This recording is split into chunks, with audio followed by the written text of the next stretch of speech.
UDFAs.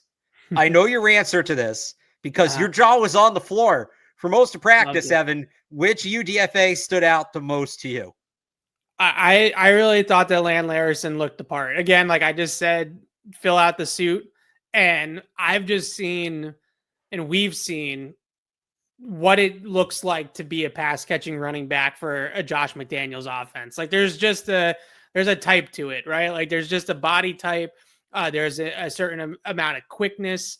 And I just look at him and, especially at the first level, when he gets matched up on linebackers, whether it's like a foot race to the flat or, over the middle of the field on an option style route or something like that, he's just got that feel. He's got that type of quickness. He's got that type of movement skills. I mean, how many passes did he catch on checkdowns today? Just, getting out of the backfield, making himself available to the quarterback, took some coaching from the head coach there as well at the top of the route, technique and things like that. So I think they see it too. He's wearing 34, so he just like looks like Rex Burkhead, wearing Rex Burkhead's number.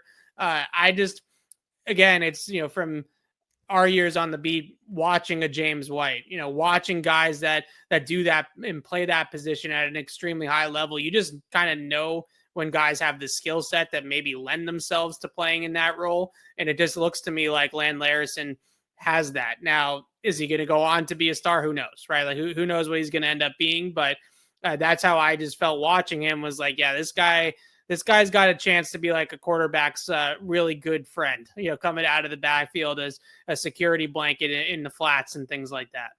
One other thing on Larrison that I just think lines up with what Vrabel's looking for, 100% on every route. A guy that was going hard on every route, and that's going to hold weight. So I thought he was probably the best of the UDFAs. I don't think he was the only one who stood out. Efton Chisholm got open a couple times. You see the subtleness in his route running is what really stands out. Like he can turn a small movement into separation because of, the way he uses it, the timing, the way he sets up the defensive back, whatever. And I mean, you see that a ton at Eastern Washington. It's nothing that's new, but you just see it in person.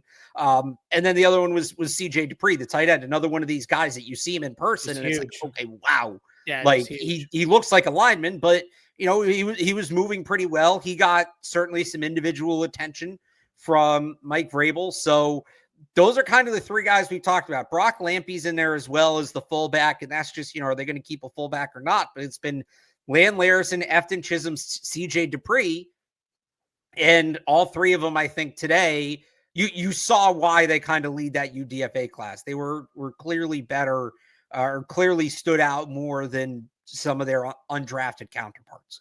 Dupree's just massive. Like he's just a big dude. And if he's going to make the roster, at least as a rookie, it's going to be tight end 3, blocking tight end, inline blocker specifically, special teams, those are going to be the roles for him, field goal protection and like things like that. Like that's right. That's his path to the roster. And like you said, he looks almost like an offensive lineman. Like he almost looks like a tackle, and he's just a big, tall, athletic guy. So we'll see if he has any sort of pass game upside. He didn't really get used much or get targeted much at Alabama. They didn't really feature him in their passing game. So I'm not sure you're necessarily going to get that out of him. But if you're just looking for a third blocking tight end, I think CJ Dupree certainly looks the part. We'll see what it looks like in camp, but that he just stood out to me immediately just because of his size. He's just a big dude. But are you ready to put any of them on the roster? I know you were ready to vote for Larrison for Rookie of the Year at one point during that. I had him on my all rookie minicamp first team, Larrison, which totally exists, right? Like that's totally a thing. And no, I just look, you told me to slow down and not overrate these types of practices. Well, you said on Catch 22, and I have a tendency Kyle Williams specifically, but you said on Catch 22 on Wednesday, you said Kyle Williams is going to go out there, no pads, and he's going to be fast and everybody, and blah blah blah. And I'm not going to take the bait. In credit, you didn't take it with Kyle Williams. I thought that meant you were going to look at it through that lens and not just, okay, I'm going to do it with somebody else. That's a very valid point, and you're probably right that I should not do it again.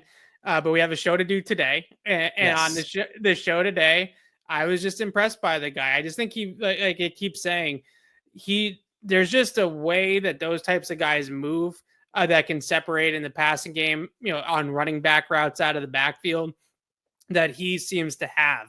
Now, is he dynamic enough to separate from a starting linebacker in the NFL versus, UDFA rookies and things like that in a rookie minicamp? We'll find out. But you can't watch him and not see the fit in a Josh McDaniels offense. So I definitely thought that about Larrison. He also played a ton today because they didn't have a lot of running backs. So that was a piece of it too. But I was excited by him. I was.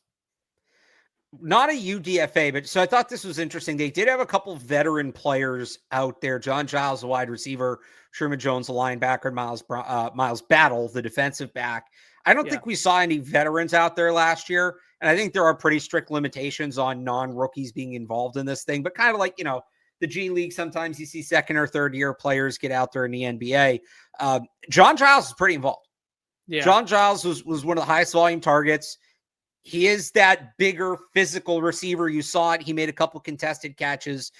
When we talk about the wide receiver room, and they've moved on from some of these other guys, but outside of the non-Efton Chisholm UDFAs, when you run through that group, there's no veterans that get left off the list. When you're talking about, the guys battling for that last spot or two, Bourne, Booty, Polk, Baker, Giles is the only veteran that doesn't get talked about. And it is, in theory, a wide open competition for those last couple spots. It's one rookie minicamp practice. He's the adult out there with a bunch of kids, essentially. Do you put any stock into what John Giles did today? And do you think if he, can translate that to OTAs and minicamp and eventually training camp, is there a chance he could earn a spot on this roster? I don't know if I put much stock on it in terms of the roster. It's just, as much as it's an open competition, there's also 4 or 5 guys that are probably pretty safely going to be here. Certainly 4 in my mind. So, is he going to be able to win a 5th spot? Is he going to make himself so important that they put 6 on the roster? Like, I don't know. But what I do look at with John Giles is like a really good practice squad player to have around, because he does have the traits of an NFL player. Like, he has the size, he has the speed. He seemed to make some really good catches today outside of his frame, some good adjustments and, more acrobatic type of catches. So even if it's just a practice squad scout team role for him moving forward, you could see on the scout team how he could emulate some, really good receivers around the league and give, the Patriots starters a good look at how that player is going to play on Sundays. So there's value in that too, right? Like, it's obviously not what he probably is aspiring to be, but hey, it's a paycheck in the NFL, right? So there's some value to that as well. And he might be right on that fringe of like almost like a 4A player where he's got NFL traits, NFL size, NFL speed, but it's just not quite there to be on an NFL roster. And I think that he could stick around though for a while as that like fringe guy. I also think, again, with that Vrabel mentality and what he's looking for, and maybe this isn't pushing for a roster spot, but just sticking around, the veterans are all off this weekend, right? They don't have, I'm sure some guys stuck around, but like, they don't have to be in the building. They're, the team's in phase 2, but they're gone. And you stick around to practice with a bunch of rookies, which, some guys might say, why do I have to practice with the rookies? Right. I've been in this league. Sticking around in Truman Jones and Miles Battle too. I think that's just probably a good look for those guys. Absolutely.